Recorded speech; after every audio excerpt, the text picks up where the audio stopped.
मैं आस्था में विश्वास करता हूं, सबकी आस्था का भी सम्मान करता हूं, लेकिन अंधविश्वास को कतई नहीं मानता, एकदम नहीं मानता।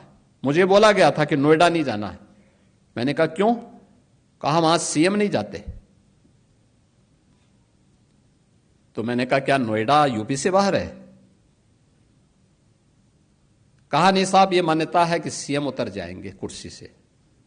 तो हमने कहा भी कुर्सी से एक दिन कुर्सी को जाना ही है, तो कुर्सी के मोह में हम क्यों पड़े?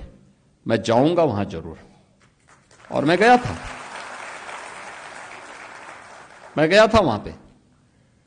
जब मैं गया तो मैंने देखा क्यों ये लोग बोलते थे, तो पता लगा वहां 4 लाख मामले बिल्डर और बायर्स के। आप सोचो 15 साल, 10 साल, 20 साल पहले लोगों ने अपनी पूरे जीवन भर की कमाई बिल्डर को दे दी मकान के लिए, फ्लैट देने के लिए, और बिल्डर पैसा दबाई बैठा है, पैसा नहीं दे रहा है, वो मकान नहीं दे रहा है, कब्जा नहीं दे रहा है, बड़ी हाई राइज बिल्डिंग खंडर के रूप में बदल रही है। मैंने बैठक की अथॉरिटी की, Noida authority, greater Noida authority. तो ग्रेटर नोएडा अथॉरिटी मेरे पास आए, उसके सीईओ आए, कहा साहब हम पे 6,000 करोड़ का कर्जा है। दूसरी अथॉरिटी से मैंने कहा, उसने कहा साहब हम पे 3,000 करोड़ का कर्जा है। तो मैंने कहा यार मैं कहां फंस गया हूं, वो तो सब भिखमंगे हैं।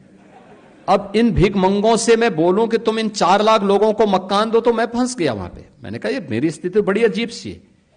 लेकिन मैंने वहां पे पहले बायर से मैं बातचीत किया, उन्होंने कहा उनकी रो रहे थे साहब, पूरी जीवन भर की हमने कमाई लगा दी, हमें मकान नहीं मिला है, हम बैंक से कर्जा भर रहे हैं, बैंक का कर्जा बढ़ता जा रहा है।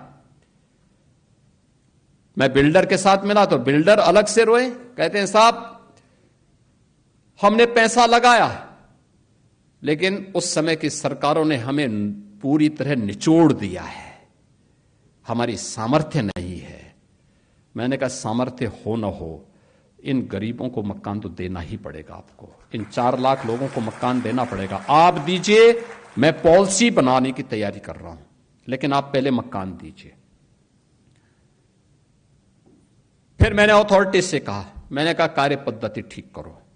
हमने रिफॉर्म किए, कार्रवाई प्रारंभ की, भ्रष्ट तत्वों को वहां से बाहर का रास्ता दिखाया, और आज मुझे बताते हुए प्रसन्नता है 4 लाख लोगों को हम मकान दे चुके हैं।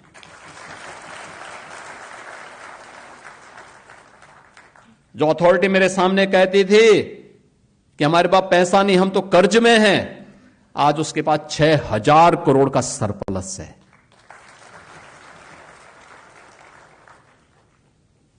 आज दुनिया का सबसे अच्छा इंफ्रास्ट्रक्चर भी और सबसे अच्छा इन्वेस्टमेंट भी वहां पर है, और वहीं पे ये मैन्युफैक्चरिंग हो रहा है जो मैं अभी चर्चा कर रहा था, ये सब कुछ वहीं हो रहा है।